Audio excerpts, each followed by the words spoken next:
Hello and welcome to Let's Review. Guys, I'm knackered. There are now 25 hours of footage of Princess Evangile up on the channel, and I still haven't finished it yet. So frankly, my decision is simple. I'm going to do the review now, and the rest of the Let's Play will be uploaded over the next few weeks. So the question is the 25 hours that I've played up to now actually any good? Well, to answer that, we start as we always do, with the gameplay. You know, you'd think that a game that will happily run 30 to 40 hours would have some kind of gameplay.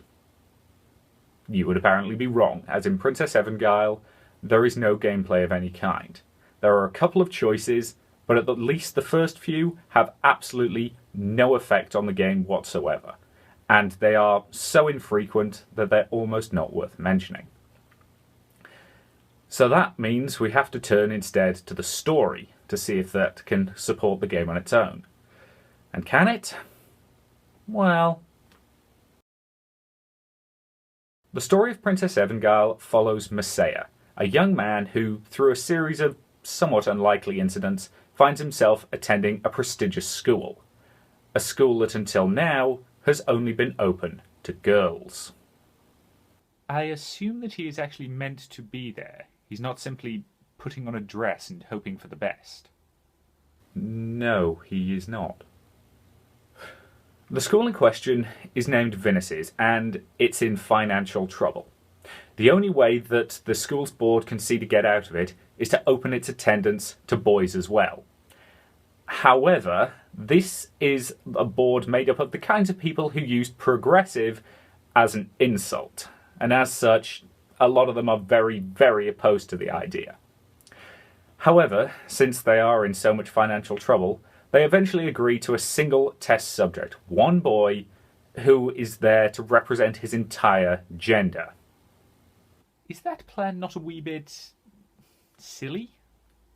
Oh, absolutely. But in all honesty, it made a lot more sense once I realised what I was playing. Princess Evangile is a farce. And honestly, it only makes sense because all the main characters are idiots. Oh, come on, that sounds a little harsh.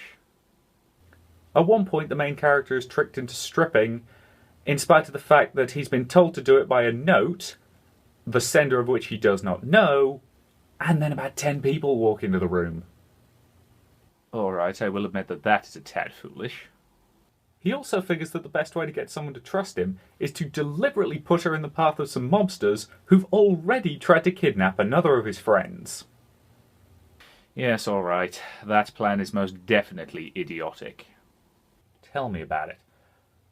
Look, if you can accept the fact that the main characters are idiots, there is stuff to enjoy here. The game has been translated very well with only the odd occasional typo, and it is reasonably written for the most part. It has a few decent humorous moments, and the characters, while they're a wee bit stereotypical, are all mostly tolerable. There is one major exception to that, though. One character who I have to bring up that I really, really hate: the headmistress.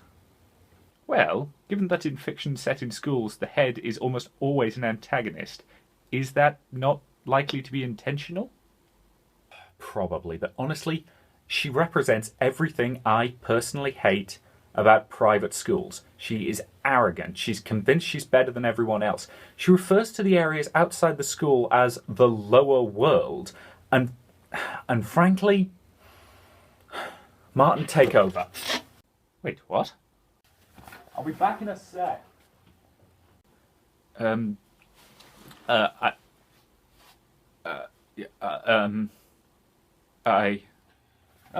I'm back now. Oh, thank God. Some help you are. Right.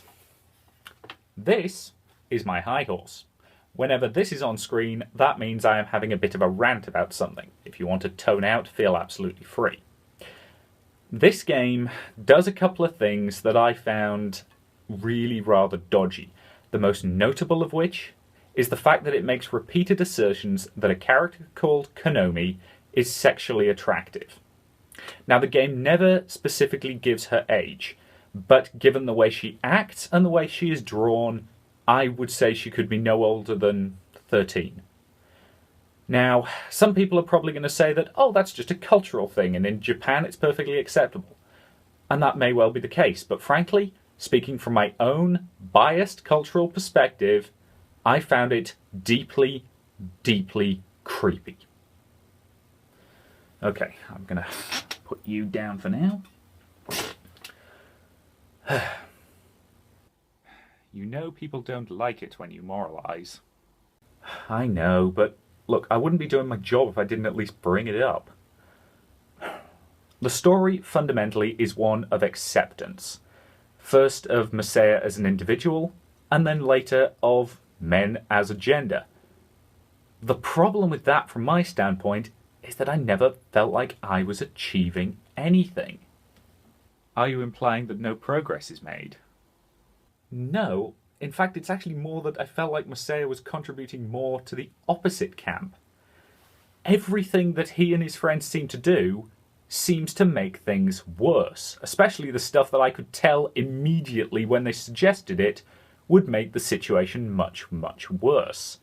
Frankly, only blind luck saves them on a number of occasions, and frankly, I think my biggest problem with this game is actually with its characters. Is there actually anything specifically wrong with them? Well, besides from your assertion that they are all idiots. Honestly, they're just too damn quirky. Quirkiness in a character isn't necessarily a bad thing, but given the amount of time you spend with them, they're all just a little bit on the shallow side.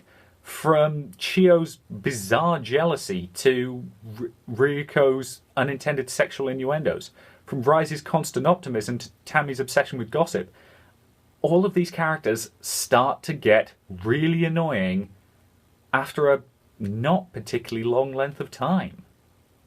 And yet you have played it for more than 25 hours. Yeah, well, despite what you think, I do actually have a work ethic. Ultimately, the story just didn't hook me. There were too many plot threads that went nowhere, too many scenes that were dragged out unnecessarily, and too many times they repeat the same plot point over and over again. Ultimately, I just found the story really kind of boring. The art in this game is fine. I've said before that the way that anime characters are drawn does nothing for me, and honestly I stand by that. But if you like anime style, yeah, you'll like it here. It's a perfectly fine example of the style, and the characters are all pretty well drawn. One thing I should mention though, upskirt shot on the aforementioned 13-year-old. Real classy, guys. The backgrounds, honestly, they do an awful lot more for me than the character designs do. There's a lot of really nice ones, and I have a particular fondness for the cathedral one. Although I do have a thing about cathedrals in real life, so make of that what you will. Overall, the art is decent, but doesn't do a massive amount for me in the long run. The voice acting is in Japanese. Really, there's nothing else I can say about it. I don't understand Japanese, I don't speak Japanese, and as a result they could well have been quoting dirty limericks at me for all I know. Personally, I chose to turn the voice acting off and just read it because it was too distracting otherwise.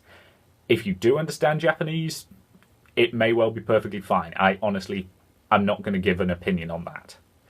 The music is okay. It's not particularly bad, but because of the length of this game, you will hear the tracks an awful lot, and frankly, it didn't take that long before I started to get sick of them. So overall, the audio is okay at best. So, did I enjoy Princess Evangile? Honestly, no, not that much. Should you buy it? While I'm not going to argue that from a pure length point of view you'll probably get your money's worth, I actually personally think that this game is too long. Given that it has no gameplay of any kind, the amount of time you will be sitting there reading just stops being fun after a fairly short period. Because frankly, if I want to sit down and read that much text, I'll read a book. Maybe if I'd been listening to the voice acting, it would have been better. But as I said, it's in Japanese, and frankly, it was just annoying to me. Ultimately, I suspect there will be a lot of people who really do like this game. But I am not one of them. Now, if you'll excuse me, I've got to put this guy back on the shelf where he belongs. I'll see you later.